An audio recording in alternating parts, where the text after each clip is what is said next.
Bienvenue dans l'événement du dimanche LCI. Ravi de vous retrouver en ce dimanche. Un invité exceptionnel, François Hollande. Bonjour. Bonjour. Ancien président de la République. Au programme avec vous, évidemment, la guerre au Proche-Orient. Un appel à cesser le feu pour certains, appel à une trêve humanitaire pour d'autres. Quid aussi de l'avenir de la gauche et du NUPS éclaté, puis cette recrudescence des actes antisémites très inquiétants dans le pays. À mes côtés pour vous interroger ce dimanche, Ruth Elkrief. Bonjour. Bonjour. Bonjour. François Langlais également. Bonjour François. Je le disais donc, une émission également à suivre en direct sur tous les réseaux sociaux TF1 Info.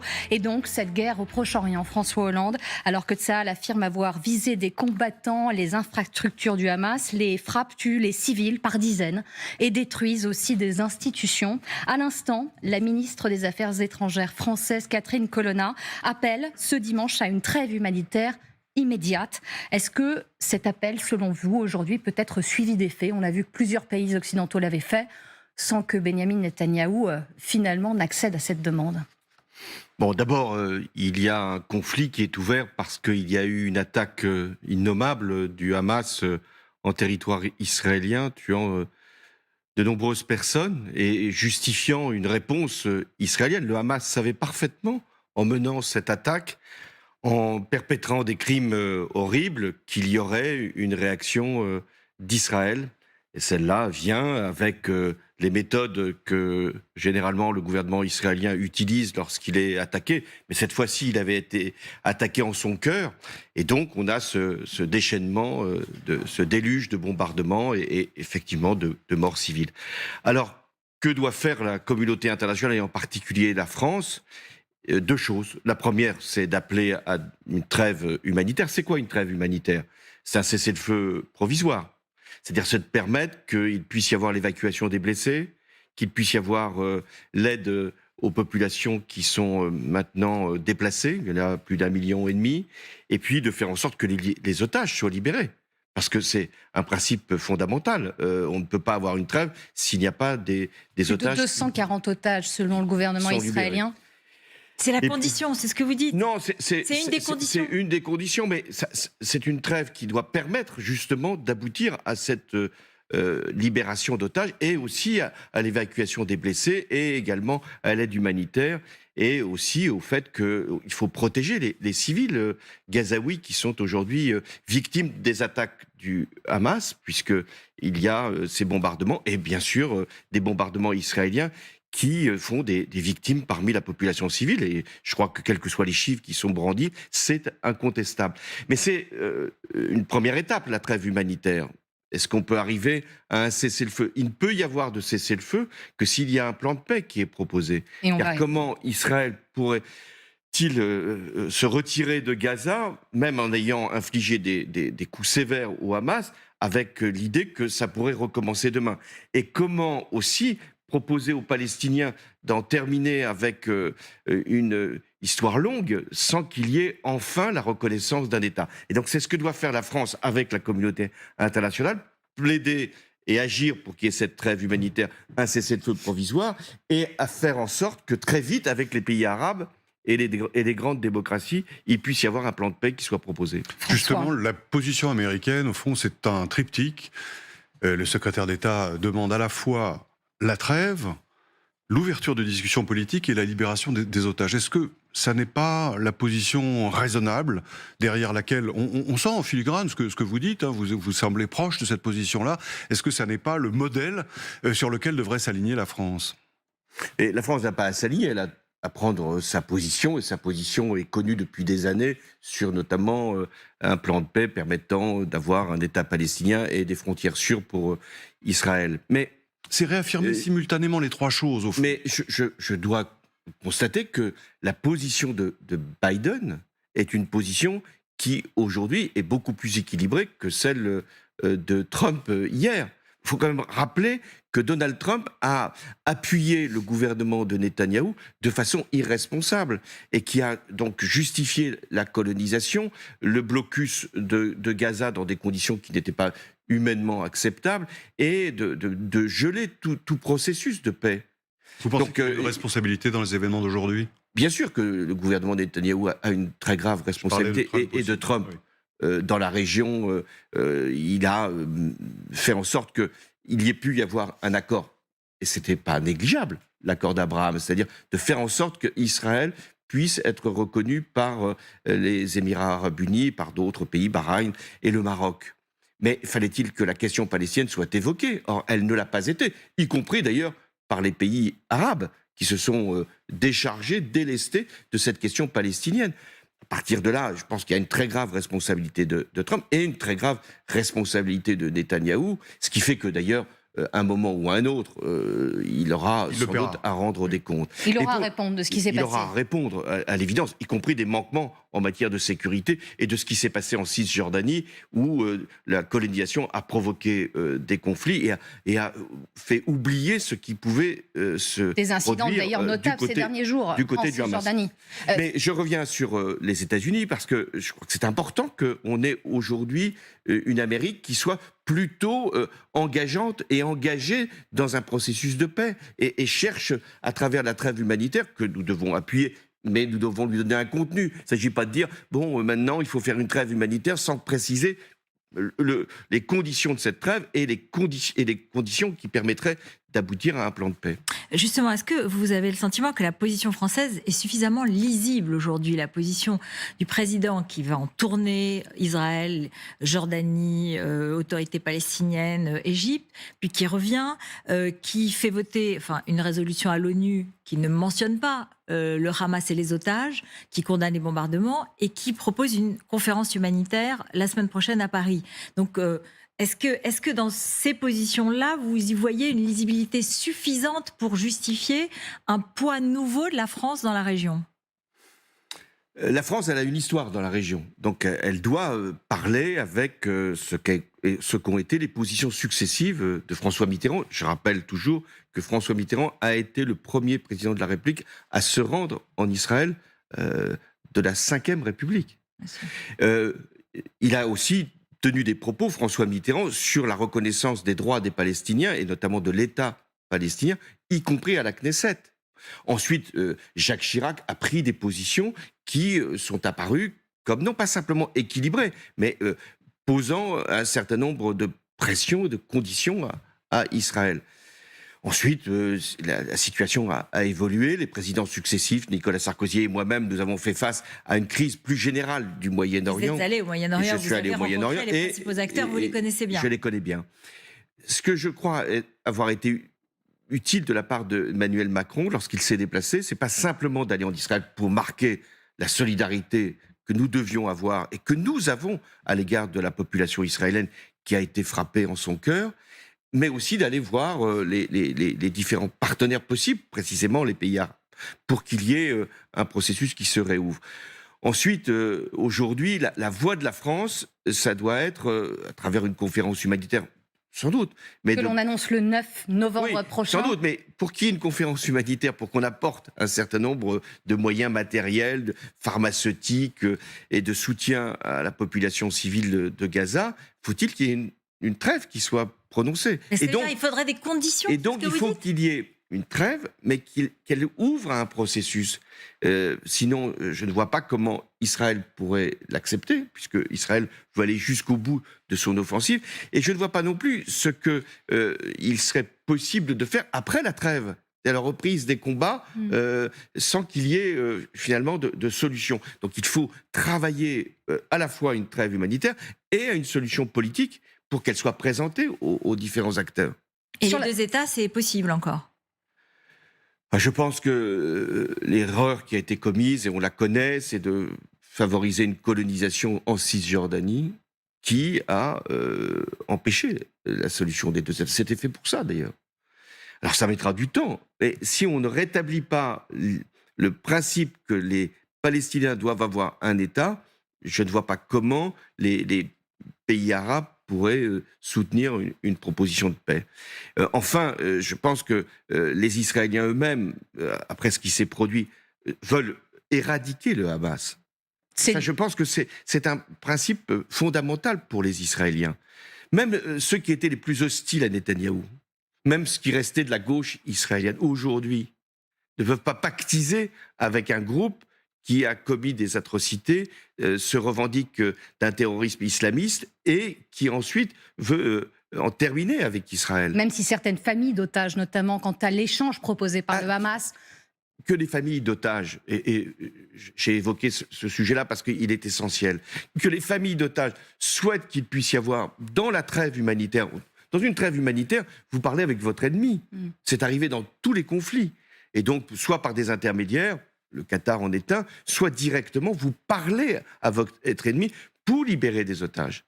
Et ça fait partie de ce qui doit être fait, ce qui d'ailleurs est sans doute déjà mené par les uns ou par les autres. Je reviens un instant à la question de route. Fond dans la succession de positions de la France, qui n'est pas toujours compréhensible, est-ce que vous voyez aussi le souhait du président d'apaiser les tensions en France? On reviendra tout à l'heure sur la montée de l'antisémitisme. Mais est-ce qu'il n'y a pas aussi un surdéterminant qui explique ces positions? C'est l'attention extrême portée au risque d'embrasement intérieur français.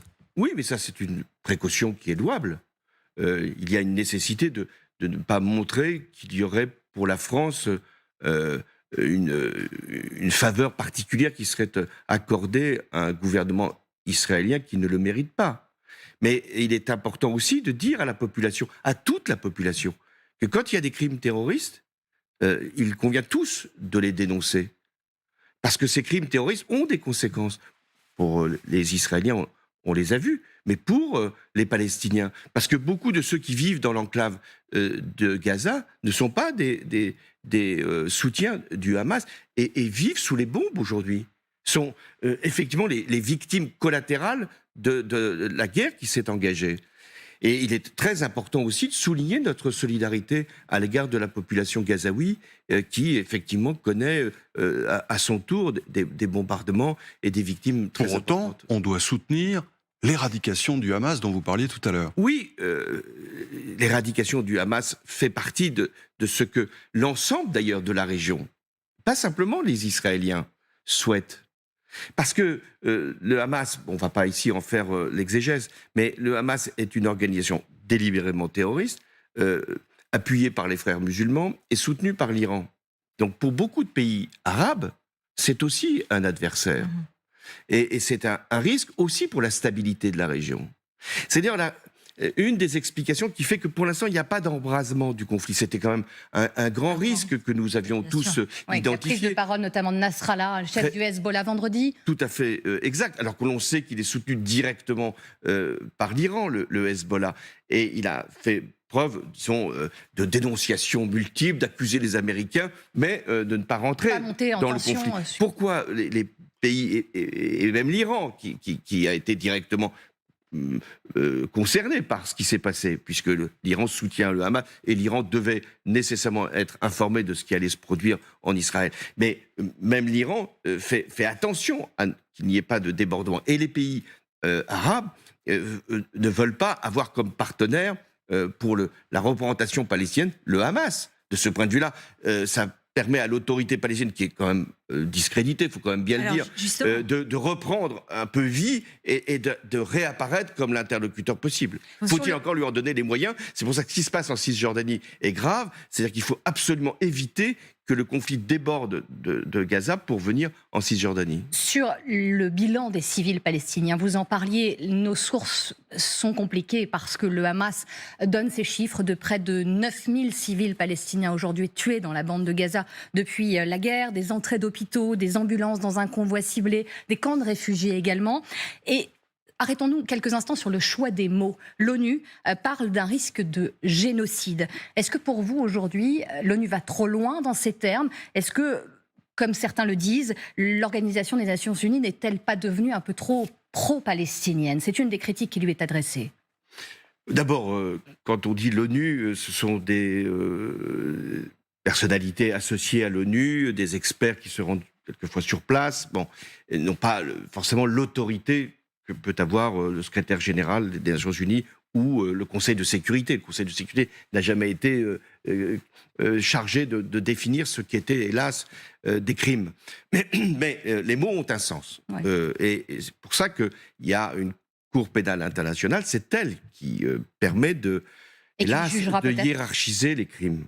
Un génocide, ça veut dire vouloir éliminer physiquement un groupe ou une nation. On sait ce qu'a été un génocide. La Shoah était un génocide. Au Rwanda, il y a eu un génocide. Et le génocide arménien, c'est la volonté d'éliminer en totalité ou en partie un groupe. Bon, nous n'en sommes heureusement pas là. Des crimes contre l'humanité, on sait ce que c'est. C'est aussi défini par le droit international. Ce qui s'est passé en Israël par le Hamas, c'est un crime contre l'humanité. Ensuite, il peut y avoir des crimes de guerre. Des crimes de guerre, c'est lorsque l'objectif militaire est détourné et qu'il y a des victimes civiles, alors même qu'il n'y a pas d'objectif militaire. Et on pourrait être dans cette situation-là. Alors c'est possible, nous verrons bien, ça peut être dans cette situation, mais de toute façon, on ne peut pas nier qu'il y ait des morts civiles. Alors le nombre peut effectivement varier, c'est terrible de le dire, selon les sources, mais il y a des morts civiles, il y a des témoignages, la presse, dans des conditions extrêmement difficiles, fait son travail, et nous avons là des récits qui sont horribles, d'enfants tués, d'enfants découpés par les bombes. Donc il serait vraiment tout à fait insupportable de nier l'existence de ces victimes civiles. C'est pour ça qu'il est très important de faire l'évacuation. Parce que ceux qui sont au nord de Gaza sont ceux qui n'ont pas pu rejoindre le sud de Gaza, puisque Israël avait prévenu en disant « nous allons intervenir au nord », partez vers le sud. Fallait-il encore pouvoir se déplacer. Ce qui d'ailleurs justifie qu'on ouvre le blocus de Gaza, ce qui est la responsabilité d'Israël et la responsabilité de l'Égypte. Donc il faut aussi mettre en cause l'ensemble des acteurs pour dire mais ouvrez le blocus pour qu'il puisse y avoir des sorties de population. Si on remonte le fil et qu'on revient à ce choc du 7 octobre, arrêtons-nous maintenant avec vous, Ruth, sur la communication de l'État d'Israël qui nous interroge. Oui, c'est vrai qu'il y a eu quelques jours, depuis plusieurs jours, les Israéliens diffusent les images. Ou en tout cas à des publics qui souhaitent le voir, à des journalistes, à des députés dans le monde entier, alors que ça n'avait pas été le cas au début. Au début, il y a eu une forme de blocus sur les images. Aujourd'hui, il y a des images qui sont diffusées du massacre du 7 octobre. Est-ce que c'est justifié, selon vous ? Oui, il y a ce que l'on appelle la bataille des images. Bon, mais pour essayer de montrer que l'innommable a été commis. Fallait-il aller jusque-là ? Sans doute. En fait, ces images, on le sait, ont été tournées par les terroristes eux-mêmes. Récupérées, en effet, sur les terroristes. Récupérées, hélas, sur les terroristes. Parce qu'il y a aussi une négation de ce qui s'est produit. Comme je le disais, il peut y avoir une négation de ce qui se passe à Gaza. C'est inacceptable. Mais là, les images, hélas, elles sont pas truquées. Ce sont des images réelles de ce qui s'est produit, c'est-à-dire pas simplement une attaque sur un camp militaire de la part du Hamas, mais une attaque sur des populations civiles et avec une volonté de tuer des juifs parce qu'ils étaient juifs. Et c'est, hélas, il n'y a pas que les images, il y a aussi les sons. Mais cette volonté de vouloir montrer, parce que dans les premiers temps, notamment la rave party, très vite, on a comparé ça à ce qui s'est passé au Bataclan. Oui, mais parce que j'ai vécu, vous avez raison, Absolument. dans le président de la République, ces situations. Et nous n'avons pas montré les images. C'était un souhait, c'était une volonté. Parce que par rapport aux familles, aux personnes qui étaient elles-mêmes concernées, mais parce que personne ne pouvait nier ce qui avait été commis dans cette salle du Bataclan ou sur les terrasses. Et c'est vrai que je peux comprendre la retenue des images, parce que c'est trop dur, c'est trop difficile. Mais quand à un moment un crime est nié, il faut le montrer. Bon, compris si c'est particulièrement douloureux. Et d'ailleurs, ce qui fait qu'aujourd'hui, les participants à la rave party, comme vous dites, parlent eux-mêmes de ce qui s'est passé. Des témoignages bouleversants. Sur la situation, à présent, on l'évoquait ensemble, des otages français notamment. On compte 39 victimes françaises, binationaux, et 9 disparus ou otages. François, et la question centrale du rôle du Qatar. Oui, le Qatar est considéré comme le bon levier, le bon intermédiaire. On sait qu'il héberge les dirigeants du Hamas, qu'il les finance largement. Vous connaissez ce pays lors de vos fonctions présidentielles, vous l'avez visité, vous l'avez pratiqué. Est-ce que selon vous, c'est le bon point d'entrée pour résoudre cette question des otages ? Et de façon plus large, que doit faire la France là-dessus ? Quelle est la vocation du Qatar, si je puis dire ? C'est de pouvoir parler à tous.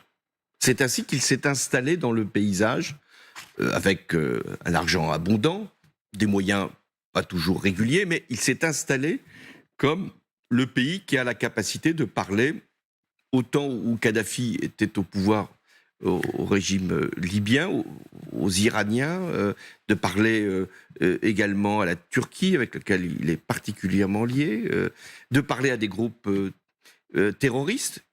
Vous vous souvenez que les négociations avec les talibans pour le retrait d'Afghanistan par les États-Unis, c'est fait au Qatar. Voilà, c'est sa vocation. Alors, ça ne fait pas forcément une réputation, mais ça fait un rôle qui est utilisé, qui a été utilisé. Pour ce qui me concerne, je ne l'ai pas utilisé, je n'ai pas eu ni le désir ni le besoin, mais c'est aujourd'hui un pays qui peut, précisément pour la libération des otages, qui peut, parce qu'il abrite le Hamas, voir son rôle reconnu. Avec le risque aussi de négocier avec un acteur pas forcément très clair dans son positionnement, vous savez, qui héberge aujourd'hui plusieurs chefs du Hamas, vous le disiez. Et pas seulement les chefs du Hamas, c'est mon avis, il en recueille d'autres, peut-être des Houthis, mais bref, du Yémen, qu'importe. Pour libérer des otages, et j'ai été effectivement aussi dans cette situation comme président de la République, il faut utiliser des intermédiaires. Vous ne pouvez pas le faire directement. Donc si le Qatar peut être utile dans cette phase pour libérer des otages, eh bien, je comprends qu'il soit utilisé. Le monde occidental concentré sur ce qu'il se passe au Proche-Orient, et pendant ce temps, la guerre en Ukraine se poursuit, ce qui fait dire au président ukrainien Volodymyr Zelensky cette réflexion qu'aujourd'hui la communauté internationale se détourne de l'Ukraine. François, sur ce sujet. C'est vrai que sur ces deux conflits, chacun a ses particularités, son histoire. Mais d'un certain côté, c'est aussi un peu la même histoire. Parce que l'Occident, entendu dans son acception la plus large, au fond, le camp qu'on appelle celui des démocraties, est assailli, attaqué par le reste du monde, ce qu'on appelle de façon un peu impropre le Sud global. On sait bien qu'il y a des différences au sein de tout ça. Mais pour vous, Français, hommes de gauche, est-ce que vous considérez, comme Alain Finkielkraut sur ce plateau hier, que l'actualité nous ramène, quoi que nous en pensions, toujours au fait d'être un occidental, avec l'ennemi qui est en face de nous, justement ceux qui veulent combattre la liberté. Finkielkraut rappelait ce slogan que vous avez entendu, bien sûr, « Nous sommes en terrasse » après le Bataclan. Et il disait, il y a là l'illustration de notre culture, de nos valeurs. Au fond, est-ce que vous êtes bien dans ce camp occidental et est-ce que nous sommes tenus d'y rester avec évidemment l'alliance implicite ou explicite que ça suggère avec les États-Unis pour une Europe qui est en deuxième ligne là-dessus? Plutôt que occidental, je préfère utiliser le mot démocrate. Je suis dans le camp démocrate. Il se trouve que en Occident, il y a plutôt des démocraties, mais qu'elles ne sont pas confinées à l'Occident, que l'objectif de tout peuple est quand même de vivre en liberté, que la démocratie doit devenir, si les citoyens des pays correspondants en décident, une valeur universelle. Deuxièmement, est-ce qu'il y a une attaque contre les démocraties? Oui, à l'évidence.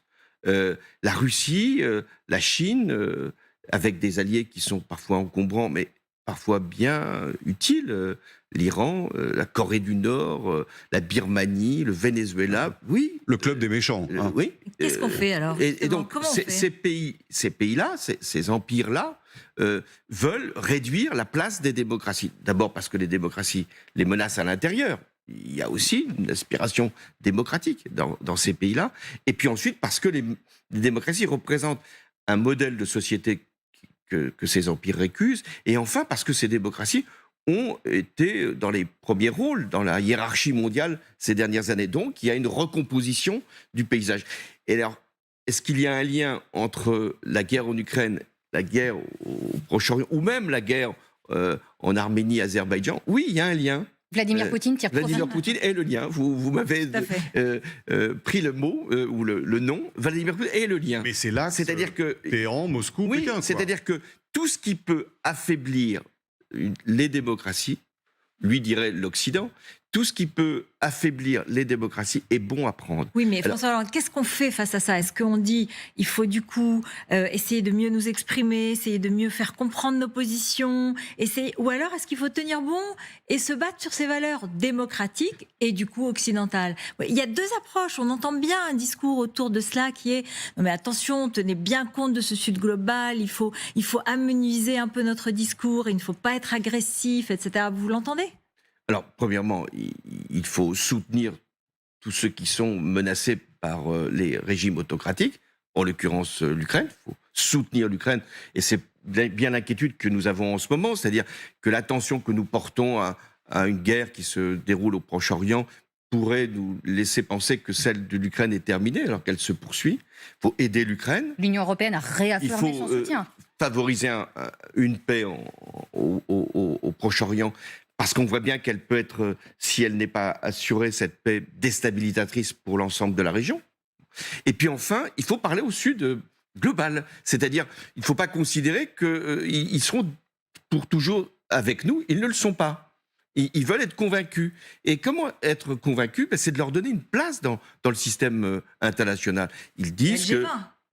Oui, mais ils disent par exemple qu'à l'ONU, ils ne sont pas bien représentés, ce qui est vrai. C'est incontestable. C'est incontestable. Les 5 membres permanents du Conseil de sécurité, c'est ceux qui étaient les victorieux de la Seconde Guerre mondiale. Bon, ça se discute quand même aujourd'hui. Ils disent qu'au Fonds monétaire international, ils n'ont pas leur place. Ils disent que le système du dollar est un système qui ne leur convient pas, qui voudrait une monnaie plus internationale. Ça veut dire qu'on doit s'accoutumer, nous, justement, à une place plus modeste, qui est celle de notre démographie, face à un monde qui, lui, est en pleine expansion. Mais précisément parce que nous ne sommes pas démographiquement les plus importants, il faut parler à ceux qui comptent. Aujourd'hui, ce qu'on appelle les BRIC, même si on enlève la Russie et la Chine de cet ensemble, ça représente bon tiers de l'humanité, de la planète. L'Inde, puis demain l'Indonésie, d'autres pays. C'est des populations très nombreuses. Il faut montrer que nous sommes non pas simplement solidaires, mais nous sommes prêts à leur donner un rôle plus important. Et un rôle qui ne mettra pas en cause la démocratie. Je rappelle que l'Inde est un pays démocratique. En Indonésie, on vote, que dans beaucoup de pays, on veut voter. Et donc, il ne faut pas imaginer que le Sud va venir directement avec nous. Il ne faut pas non plus penser que le Sud va vouloir condamner les régimes autocratiques quand ils remettent en cause la place de l'Occident. Bon, ça ne leur déplaît pas. Ça serait le centre de l'histoire, selon vous, en tout cas. Midi 26 sur LCI. Restez avec nous. Dans la deuxième partie de cette émission, nous répondrons peut-être à cette question. Le gouvernement est-il à la hauteur face à cette recrudescence terrifiante des actes antisémites? Restez avec nous. La deuxième partie avec François Hollande, c'est tout de suite après cette pause.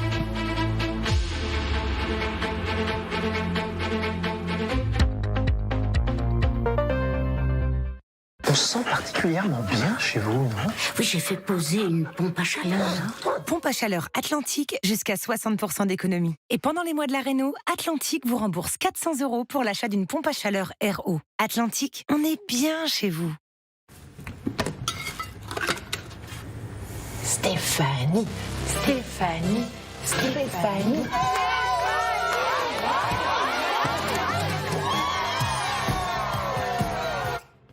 En France, on trie de mieux en mieux.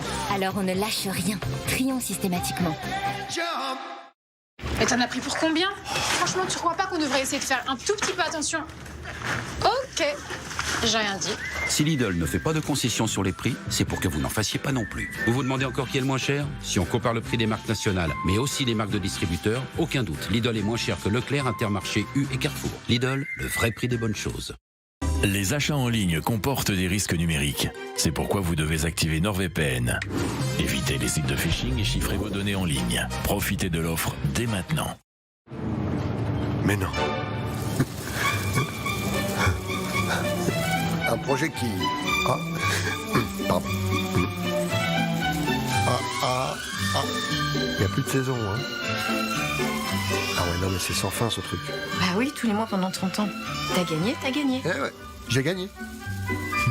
Tentez de gagner jusqu'à 20 000 € par mois pendant 30 ans. Eurodreams, le nouveau jeu de tirage FDJ. FDJ, partenaire officiel des Jeux de Paris 2024. Vous connaissez sans doute Vistaprint pour ses cartes de visite. Mais saviez-vous qu'on imprime aussi ça? Et ça? Et ça? Avec Vistaprint, les possibilités sont infinies. Tout s'imprime sur vistaprint.fr. Vous n'oubliez pas l'exposé pour lundi?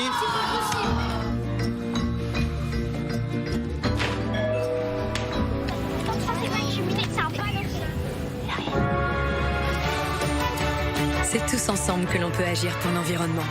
Rejoignez les 4 millions de clients Engie qui ont fait le choix des offres d'électricité verte. Et pour vous aider à réduire votre consommation d'électricité, pilotez vos radiateurs électriques à distance avec le service gratuit Mon Pilotage Elec. J'agis avec Engie.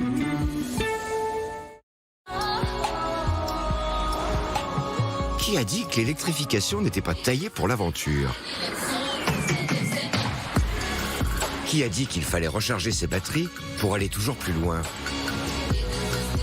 Nissan X-Trail e-Power, la motorisation unique pour profiter du plaisir de l'électrique sans recharge. Nissan fête ses 90 ans. Ne manquez pas le Nissan X-Trail e-Power suréquipé à 330 € par mois.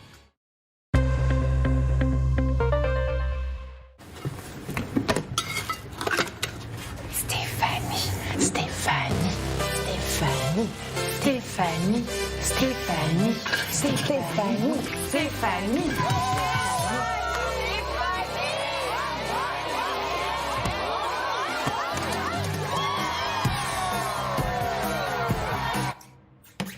En France, on trie de mieux en mieux. Alors on ne lâche rien. Trions systématiquement.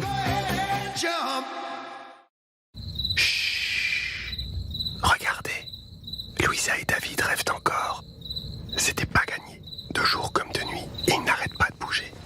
Quand ils sont venus nous voir chez Grand Litier, on les a écoutés et on leur a conseillé un matelas avec une grande indépendance de couchage. Et le conseil sommeil en plus, notre tutoriel de relaxation avant de se coucher. Depuis, Louisa et David vivent leur meilleure nuit. La nuit porte conseil, nous aussi. Grand Litier.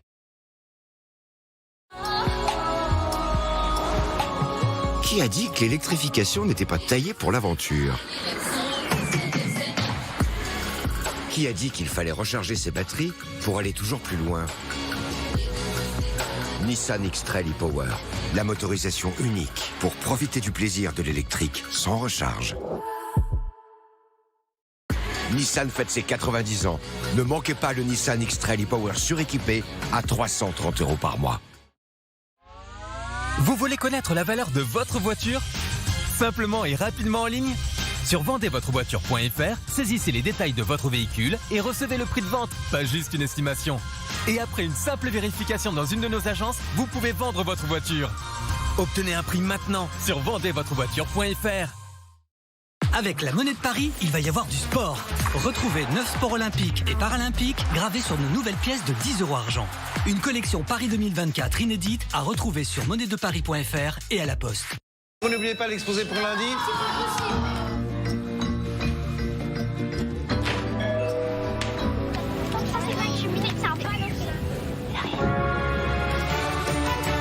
C'est tous ensemble que l'on peut agir pour l'environnement. Rejoignez les 4 millions de clients Engie qui ont fait le choix des offres d'électricité verte. Et pour vous aider à réduire votre consommation d'électricité, pilotez vos radiateurs électriques à distance avec le service gratuit Mon Pilotage Elec. J'agis avec Engie. Et t'en as pris pour combien? Franchement, tu crois pas qu'on devrait essayer de faire un tout petit peu attention? Ok, j'ai rien dit. Si Lidl ne fait pas de concessions sur les prix, c'est pour que vous n'en fassiez pas non plus. Vous vous demandez encore qui est le moins cher? Si on compare le prix des marques nationales, mais aussi des marques de distributeurs, aucun doute, Lidl est moins cher que Leclerc, Intermarché, U et Carrefour. Lidl, le vrai prix des bonnes choses.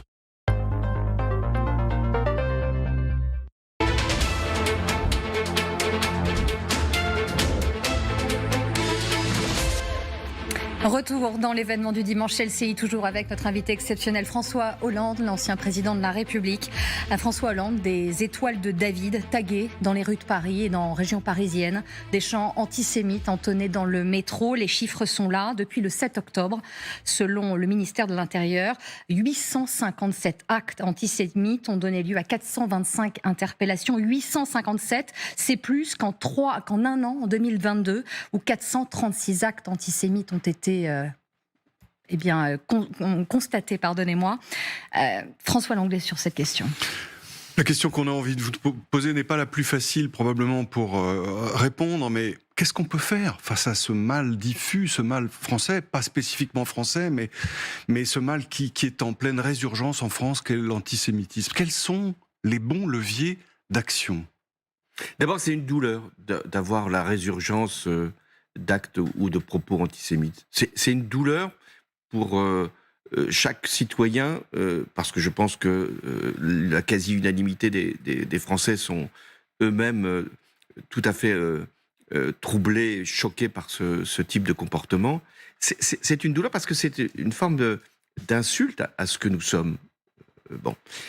Ensuite, ça existe. Il y a une montée régulière des actes et des propos antisémites depuis des années qui ont longtemps été l'apanage de l'extrême droite et qui se sont diffusés dans des mouvements, des milieux ou même une jeunesse qui à un moment, n'ayant pas les repères, a pu confondre l'antisionisme, l'antisémitisme et cette haine du juif. Donc ça, c'est pour nous tous, j'allais dire collectivement, une injure et une forme d'appel à la responsabilité. D'abord parce que c'est l'histoire. Donc les parents doivent faire ce travail auprès de leurs enfants.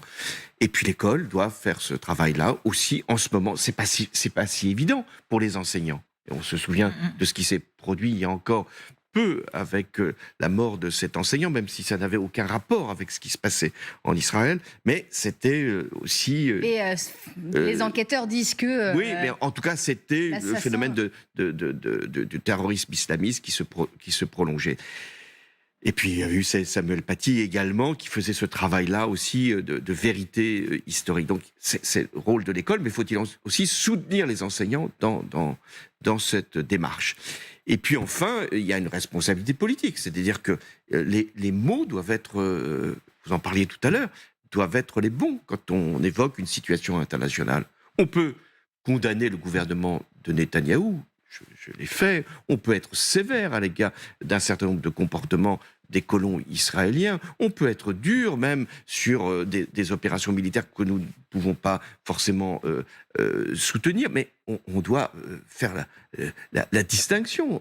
D'abord, la distinction en disant que Israël se défend aujourd'hui et qu'il y avait d'abord un crime terroriste qui avait mis le feu aux poudres au sens propre du terme. Et puis ensuite, il faut faire la distinction dans les mots. Quand on compare, et ça a été fait, le gouvernement de Netanyahou ou la personne de Netanyahou avec un nazi, mais où va-t-on dans ce qui est finalement l'histoire même de ce qui a été finalement l'antisémitisme dans ce qu'il avait de plus hallucinant au sens où il a conduit à la Shoah. Donc il y a ce travail-là des partis politiques et à gauche en particulier.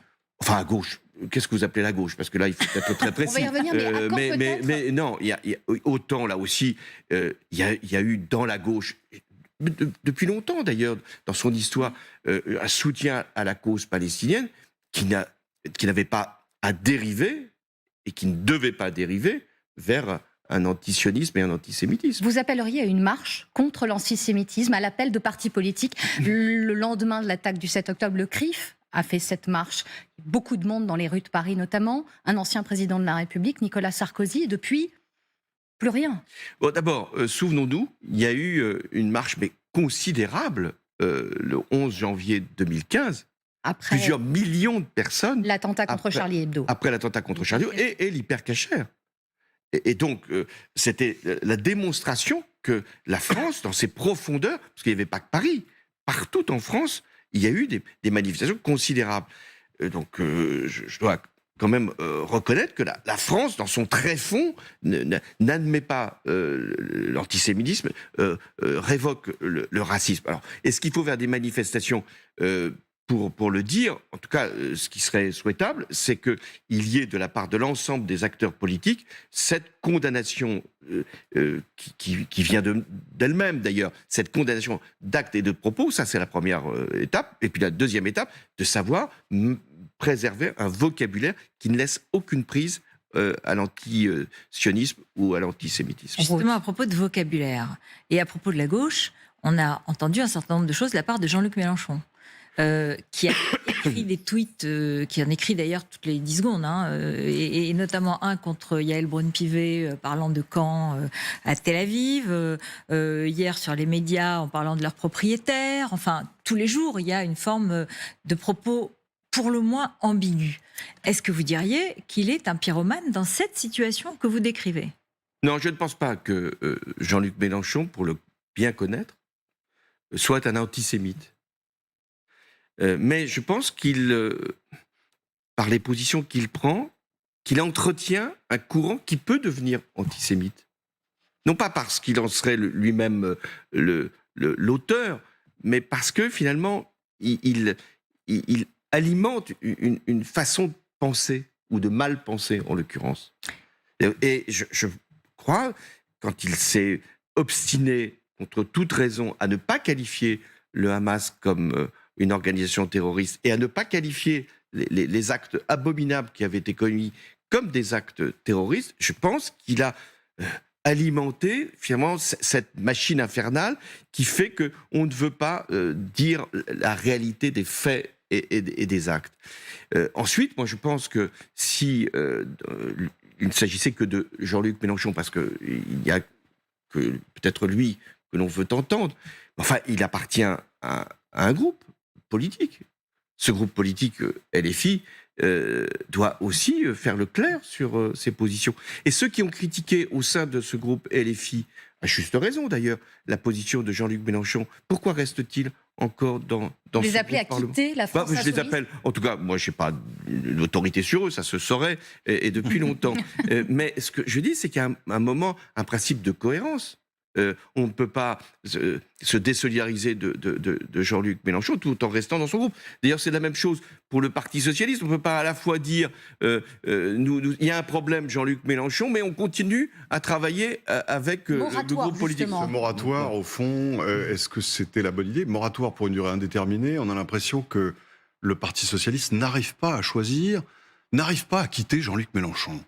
Vous qui êtes un économiste, le mot moratoire, généralement, se rapporte à des prêts, à une dette. Oui. Bon, c'est assez étrange de le mettre dans le jeu politique. La dette des élections, la dette de l'alliance électorale. Oui, peut-être la créance, alors qu'il avait pu constituer. Mais ce que je crois, c'est qu'à un moment, bon, il n'y a pas besoin de dire on va vous laisser un temps donné, pour changer qui? Pour changer quoi?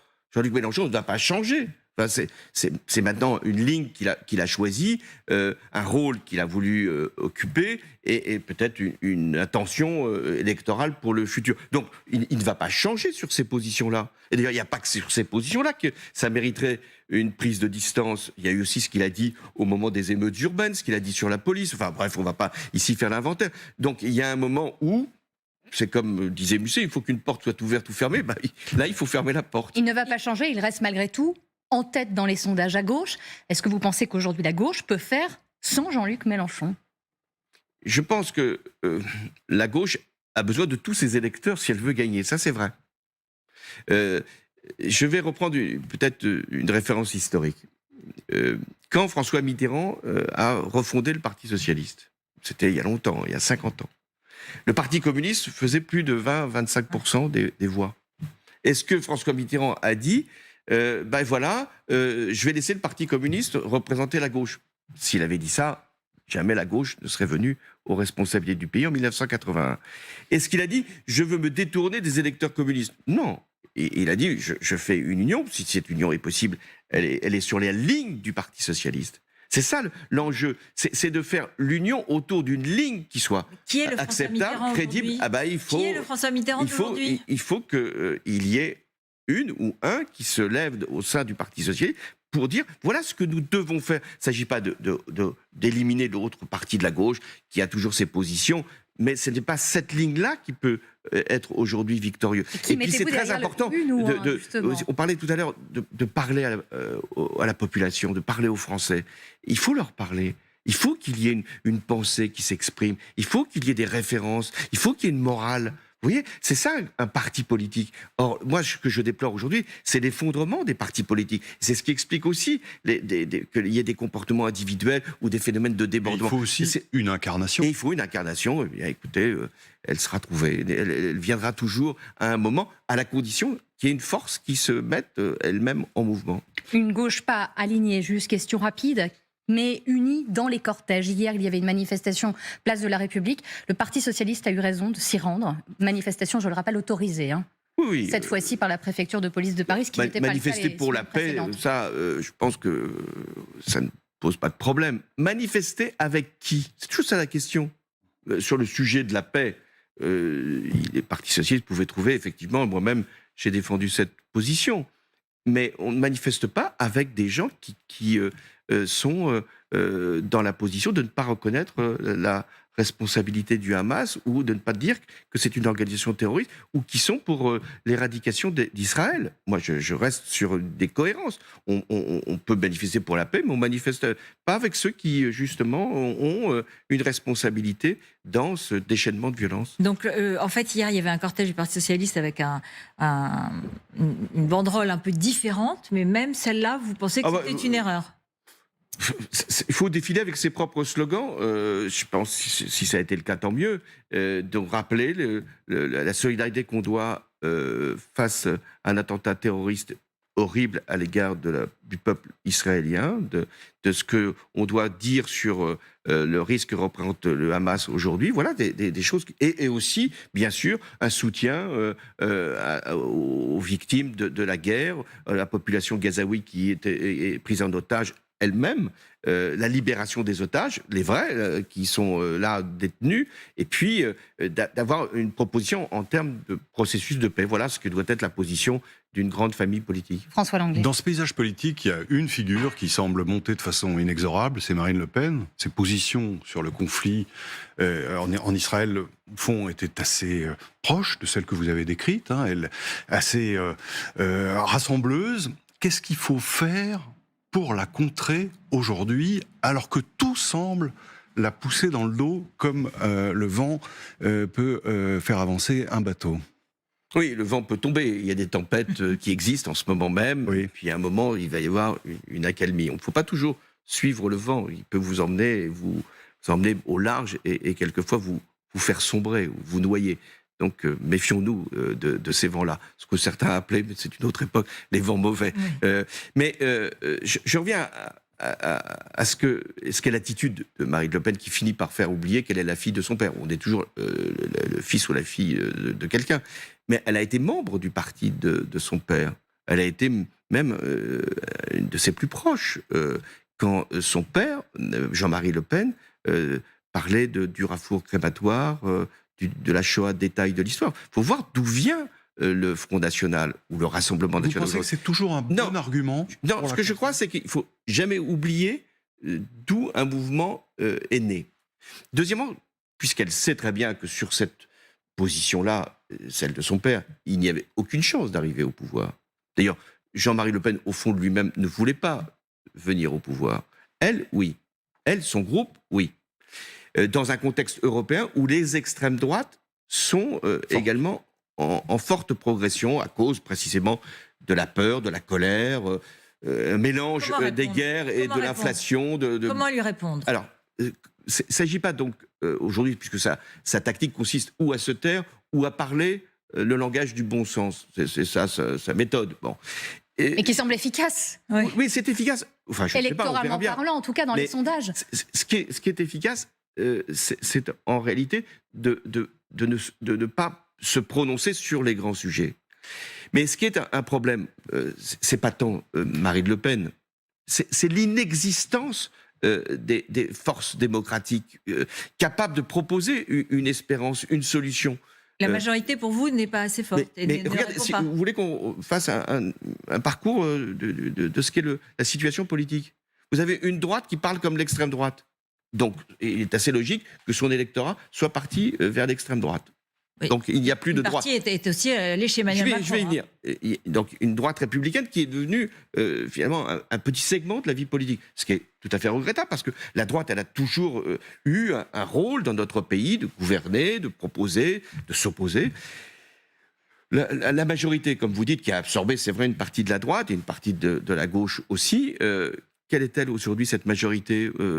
Elle poursuit une politique de centre-droit et elle n'a pas structuré une organisation politique. Elle n'a pas d'incarnation. Vous parliez d'incarnation. On pourrait dire c'est Édouard Philippe. Est-ce que la majorité soutient Édouard Philippe? On a fait son candidat? Même pas. On propose d'autres solutions. On évoque d'autres noms. Vous savez, ça devrait être maintenant. Ça pourrait être maintenant. Pourquoi puisque de toute façon, le président ne peut pas se représenter. Donc, il n'y a pas eu de doctrine du parti majoritaire. Vous ne savez pas ce qu'il pense. Vous n'avez pas d'organisation du parti majoritaire. Il n'existe même pas localement. Il n'y a pas de ville, de département qui sont tenus par la majorité. Le PSSA, et pourtant, il n'a pas de leader et il n'a pas d'existence. Et après, vous avez une gauche qui s'est unie pour uniquement préserver des sièges, d'ailleurs au bénéfice essentiellement de LFI, et qui n'est pas capable de porter un projet commun, de porter un projet collectif. Personne ne se dit, la gauche est en situation d'alternance. Donc, comme il n'y a pas de dynamique du côté des partis qui devraient être aujourd'hui ceux de l'alternance, telle qu'elle se produisait jusque-là, une gauche et une droite qui se défient mutuellement, mais qui se trouvent en consensus sur quelques grands sujets, eh bien, vous avez cette possibilité qui est offerte par l'extrême droite. Donc moi, la réponse, c'est pas de dénoncer l'extrême droite, soit parce qu'elle se tait, soit parce qu'elle vient de loin, soit parce qu'elle est dangereuse. Tout ça est exact. C'est de recréer une dynamique politique dans les partis de droite, de gauche, du centre, autant qu'il est possible, pour offrir une solution lors de la prochaine élection. Mais pour vous, la victoire de Marine Le Pen aujourd'hui, c'est une possibilité très grande? C'est une hypothèse. Je ne dirais pas que c'est une possibilité, c'est une hypothèse.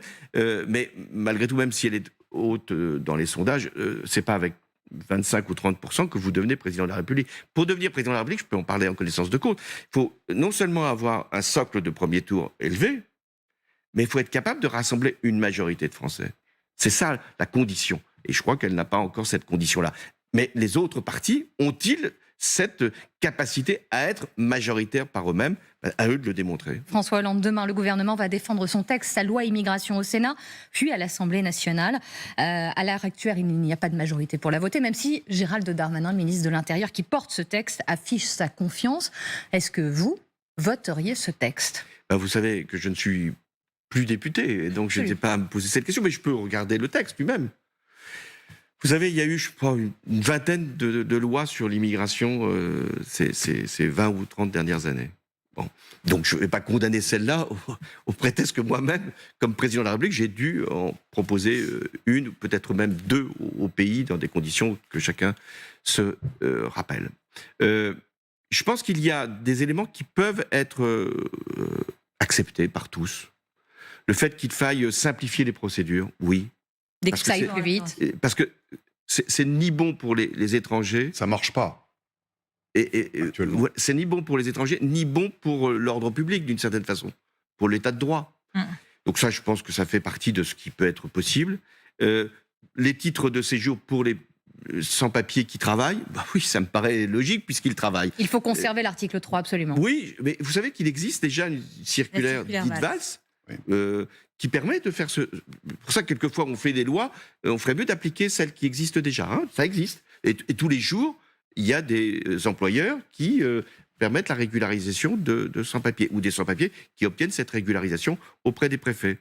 Là où je suis en réserve sur le texte, tel qu'il se dessine, c'est sur les restrictions au regroupement familial, parce qu'on sait bien que c'est des situations toujours douloureuses. Là, on va allonger le délai de 18 à 24 mois. Pourquoi faire? Qu'est-ce que ça changera? Mais des troubles supplémentaires pour des familles. Remettre en cause le droit d'asile.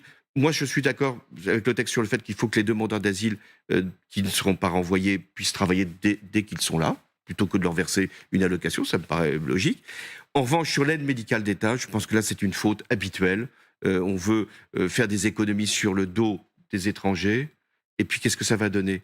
On va réduire ces possibilités d'accès aux soins au risque pour l'ensemble de la population. Les médecins sont contre. Et là, vraiment, ça fait partie de cette surenchère inutile. Séduire la droite et l'extrême droite. Enfin, le fait qu'on puisse rétablir la double peine, parce que c'était ça. Bon, finalement, c'était Nicolas Sarkozy qui avait supprimé la double peine. C'est un autre gouvernement de droite qui va la rétablir.